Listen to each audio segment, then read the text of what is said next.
পুরাণে স্বয়ং বিষ্ণু ফুকারি ফুকারি বলছেন, কি বলছেন? জলজানব লক্ষানি স্থাবর লক্ষ বিংশতি ক্রিময় রুদ্র সংখ্যাকা পক্ষিনাং দশ লক্ষকম ত্রিশ লক্ষানি পশুবহ চতুর্লক্ষানি মানুষঃ।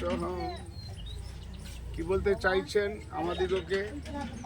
বলছেন জলজানব লক্ষানি স্থাবরা লক্ষ বিংশতি ক্রিময় রুদ্র সংখ্যাকা পক্ষিনাং দশ লক্ষ ত্রিশ লক্ষানি পশুবহ চতুর্লক্ষানি মানুষ।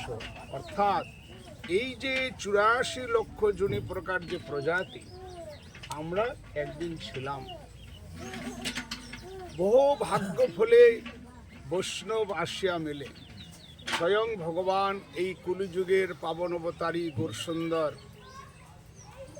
সাধারণ মানুষ রূপে এসে বৈষ্ণব সেজে আমাদেরকে জানিয়ে দিয়েছে যে কী করে এই 84 লক্ষ প্রজাতি ভ্রমণ করার পর দুর্লভ মনুষ্য জন্ম যে আমরা পেয়েছি, কেউ বা স্ত্রী কেউ বা পুরুষ, কিন্তু আমরা কেউ স্ত্রী নয়, কেউ আমরা পুরুষ নয়, আমরা সকলে হচ্ছে প্রকৃতি, পুরুষ হচ্ছে পুরুষোত্তম ভগবান।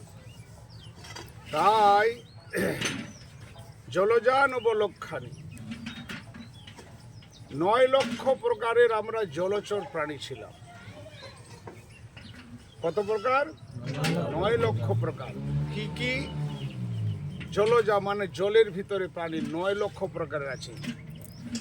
হাঙ্গর, কুমির থেকে শুরু করে তির্যক থেকে শুরু করে বিভিন্ন রকমের মাছ থেকে বিভিন্ন রকম জলের শেওলা প্রজাতি যে গাছ, এইরকম জলের ভিতরে আমরা 9 লক্ষ প্রকারের শুধু প্রজাতি দেহ পেয়েছিলাম। সেখানে আমাদের অনেক প্রকারের মাতা পিতা ছিল। সকল জন্মে পিতা মাতা সবে পায়, গুরু কৃষ্ণ নাহি মিলে ভজ হইয়ায়। তাহলে প্রতিটা জন্মেই আমাদের মাতা পিতা ছিল। সেই জন্য আমাদের শাস্ত্রে বলছেন কৃষ্ণ মাতা কৃষ্ণ পিতা কৃষ্ণ ধনপ্রাণ, অনাচার ছাড়ি করো কৃষ্ণের সংসার। তাহলে এই জলে 9 লক্ষ প্রকারের প্রজাতি থেকে চলে আসলো কোথায়? জলজানব লক্ষানি স্থাবরা লক্ষ বিংশতি 20 লক্ষ প্রকারের এই যে স্থাবর প্রজাতি। একটা গাছের সঙ্গে একটা গাছের পাতা গন্ধ টেস্ট মিল আছে? কেউ তিতা টক, হ্যাঁ, কেউ বা মিষ্টি, পাতাগুলো ফলগুলো এরকম নাম আলাদা। তাহলে 20 লক্ষ প্রকার জলজানব লক্ষানি। হ্যাঁ, তারপর কি বললাম? জলজানব লক্ষানি স্থাবর লক্ষ বিংশতি, স্থাবর 20 লক্ষ প্রকারের জাতি। কত হলো? 29। তাহলে এই যে বিভিন্ন রকমের প্রজাতি গাছপালা আমরা ছিলাম, সেখান থেকে প্রাণ ত্যাগ হয়ে গেছে একের পর এক। তারপরে আবার চলে গেছে কোথায়?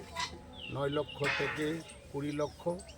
জলজানব লক্ষানি স্থাবর লক্ষ বিংশতি 20 লক্ষ প্রকারের এইরকম প্রজাতি গাছপালা।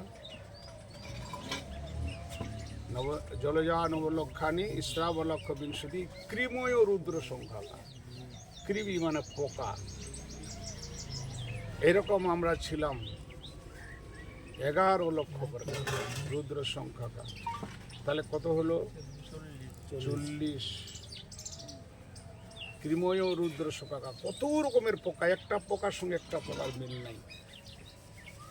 কিন্তু সূক্ষ্ম যে আত্মা, ওইটুক প্রাণী, ওই হাতিটার, মশাটার, আমার, গাছপালা সবার মধ্যে একই বস্তুটা আছে, কেউ বড় ছোট নেই। এমন একটা বস্তু আছে পরমাত্মা রূপে, আত্মা রূপে, সেটা অত্যধিক ছোট। তাহলে আমরা 40 প্রকারের ওভারকাম করে চলে আসলাম কত? 30 লক্ষানি পশুগুহ। 30 লক্ষ প্রকারে না, জলজা নবলক্ষানি স্থাবরা লক্ষ বিংশতি ক্রিময় রুদ্র সংখ্যা পক্ষিনাং 10 লক্ষ প্রকার। 10 প্রকারের শুধু পক্ষী। ভাগাড়ে যদি মরা গরু ফেলে দেওয়া হয়, কোথায় যে সুকুন থাকে কেউ জানি না, কোথার থেকে সে চলে আসে, তার দৃষ্টির সেখানে। ওইটা আমিও ছিলাম এক সময়। কি করে বুঝবো? টিভিতে একটা হয়, ওই যে অনেক রকম পশু দেখা যায়, কি বলে ওই চ্যানেলটার নাম? ডিসকভারি। এই বুঝতে পারবেন, ডিসকভারিতে বাঘে হরিণকে খাচ্ছে, হরিণ আর কাকে খাচ্ছে, ওইগুলো দেখতে খুব এক একজনকে ভালো লাগে। মানেটা কি? আমিও সেই বংশেই ছিলাম এক সময়, সেই শুরুটা ভুলে গেছি, মানুষ হয়ে গেছি যে, সেই জন্য ওটা আসক্তটা রয়েছে, তাই ওটা ভালো লাগছে। সেই জন্য মাংসাহারি আমরা, মানুষ মাংসাহারি নয়, কিন্তু আমরা ওই রকম প্রজাতিতে খেয়েছি যে, সেই যে বলি প্রভু ইতিহাস বলিনু সকল সেবা সুখ পেয়ে মনে, সেবা সুখটা আমার পাইনি। সেবা সুখ যদি আমরা পাবো, এগুলো আমরা তাড়াতাড়ি ভুলে যাব। সেই জন্য সেবা সুখটা কি করে আমরা পেতে পারি, সেই জন্য দীনতার সহিত গুরু বৈষ্ণবের কাছে কান্না করতে হবে, কাকু বাক্যে আবেদন করতে হবে, যাতে আমরা এই সমস্ত অভারাম করে যে দুর্লভ মনুষ্য জন্ম পেয়েছি, এই জন্যই যেন উদ্ধার পেতে পারি। তাহলে এরকম আমি কৃমিকীট ছিলাম, তারপরে 10 লক্ষ প্রকারের প্রজাতি পাখি ছিলাম। কত রকমের পাখি, কত নাম আমার মুখস্থ নাই। তাহলে কত হলো? 10, 9, 20, 11, 50, 30 লক্ষানি পশু 80 হয়ে গেল, হলো না? পশু আমরা ছিলাম জেব্রা, হরিণ, গাধা, গরু, বাফেলো থেকে কুকুর, বিড়াল, কত রকমের যে প্রজাতি আছে, এটা আমিও ছিলাম এক সময়। সেই জন্য আমার স্বভাবটা বড় উঠতো, এত ঘাড় মোটা, ভালো করে বললেও রাগ হয়, শুনতে কিছু চাই না, একে অপরের কথাও একেবারে সহ্যই হয় না, কারণ পশু ছিলাম তো। সেই পশুবৃত্তি আমার যাচ্ছে না, এই পাশবিক বৃত্তিটা যেদিন যাবে তখন আমাকে মানুষ বলা হবে। সেই জন্য এই যে আমরা এসেছি, এই যে ছোট ছোট বাচ্চাগুলো আছে, মহারাজ এটাকে একটু আশীর্বাদ করেন তো, এটাকে মানুষ করতে হবে যেন মানুষ হয়। কি মানুষ করবে? ওটা তো মানুষেরই তো বাচ্চা, ওটা অর্থটা লুকাই আছে। যেমন আশীর্বাদ করুন, জ্ঞানে গুণিতে বিদ্যায় আদর্শ পরায়ণ হয়ে যেন সুন্দর সমাজে একটা সুপুরুষ বিদ্বান ব্যক্তি হয়ে দাঁড়ায়, কন্যা হলে বিদুষী নারী হয়ে দাঁড়ায়, ময়ূষী নারী হয়ে দাঁড়ায়। এর জন্য এটা একটু মহারাজ আশীর্বাদ করুন, এটাকে একটু মানুষ করতে হবে। মানুষের বাচ্চা ওটা বলতে চাইছে, এই কোয়ালিটিগুলো যাতে তার হয়, এইটাই আপনারা এসেছেন, কৃপা করে আমার সন্তানটা একটু আশীর্বাদ করুন। বোঝা যাচ্ছে নাকি ভুল টুল বলছি? কত সুন্দর কথা। এই 30 প্রকারের পশু, 11 প্রকারের কৃমিকীট, 10 লক্ষ প্রকারের পাখি, 20 লক্ষ প্রকারের প্রজাতি গাছপালা, 9 লক্ষ প্রকারের এই শেওলাতে শুরু করে কুমির, হাঙ্গর সব কিছু ছিলাম জলে। এই হলো 80। 4 লক্ষানি মানুষ হবে। 4 লক্ষ প্রকারের প্রজাতি আমরা মানুষ আছি। এই 4 লক্ষ প্রকারের মানুষের মধ্যে 2 লক্ষ হচ্ছে অন্তজ, পুলিন্দ, ম্লেচ্ছ, শবর।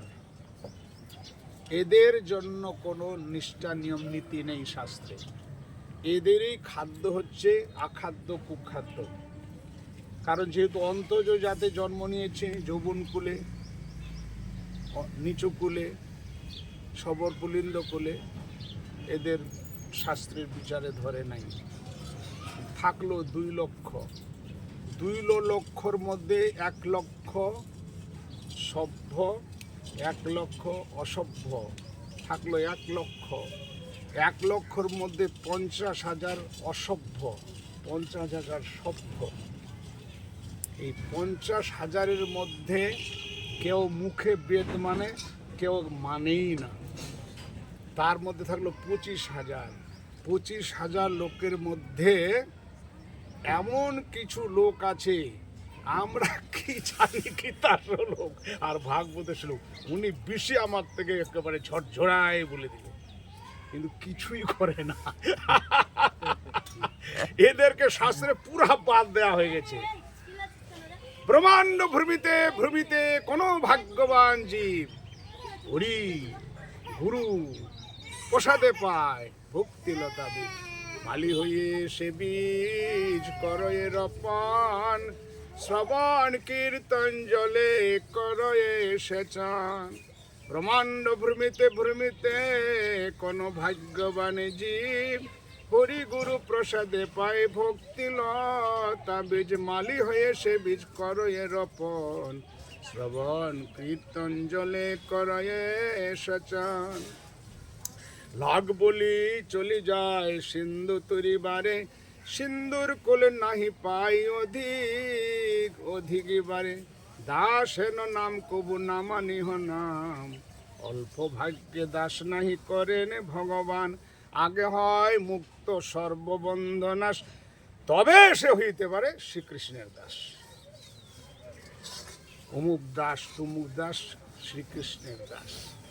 এই দাসত্ব বৃত্তি অবলম্বন করার পর যিনি আমার সিদ্ধ দেহ দিয়া বৃন্দাবন মাঝে সেবামৃত কর দান, প্রিয়াইয়া প্রেম মত্ত করি মরে শিন শুন নিজ গুণগান, তুমি নিজ গুণগান শ্রবণ কর বলি হে গোবিন্দ, হে গোপীনাথ নিজ গুণগান শ্রবণ কর। আমি তো তোমার, তুমি তো আমার, কি কাজ অপরাধনে, অপরের কোনো আমার এসব কিছু দরকার নেই। এইভাবে ভগবানের সঙ্গে মাখা চোকা করে যিনি কৃষ্ণ ভক্তে পরিণত করে নিজেকে কৃষ্ণের দাস বলে সেবা অঙ্গীকার করে নিজেকে ঠাকুরের চরণ সমর্পিত হয়ে যাবেন, এনাকে বলছে শরণাগত ভক্ত। এই রকম কৃষ্ণ ভক্ত দুর্লভ। আর এটা হবার জন্য আমরা নাম করছি, কীর্তন করছি, তুলসী আরতি, মঙ্গল আরতি, ভাগবত পাঠ, সাধু সঙ্গ প্রচার। তো খুব ভালো লাগলো। আজকে কোথায় যেন একটা মনে যে ভিতরে কোথায় যেন মালদা এসে ঢুকেছে, কিছুই বুঝতে পারছি না। মালদা তো আমি কোথায় আসি, আজকে যেন কোথায় অরণ্যের ভেতরে ঢুকে আছে এরকম লাগছে একটা। হ্যাঁ, ভালোই লাগছে। এই জন্য চুপচাপ একাই আমি উপভোগ করছি যে বাহ, বনের ভেতরে আমি একা, এরকম মনে হচ্ছে। সবাই উপরে চলে এসেছেন, আমি একাই অনেক ক্ষুদিরাজ ওখানে, ভালোই লাগছিল। এই হলো কথা। আজকে এই অবধি থাকুক, আরও তো দেখা হবে, আরও অনেক কিছু হবে। হ্যাঁ, এইখানে রহিল গ্রন্থ অমৃত লহরী, বদন ভরিয়া মুখে বল হরি হরি। হরে কৃষ্ণ কৃষ্ণ কৃষ্ণ হরে হরে, হরে রাম রাম হরে হরে। গৌর প্রেমানন্দে। তাহলে কি বুঝতে পারলাম?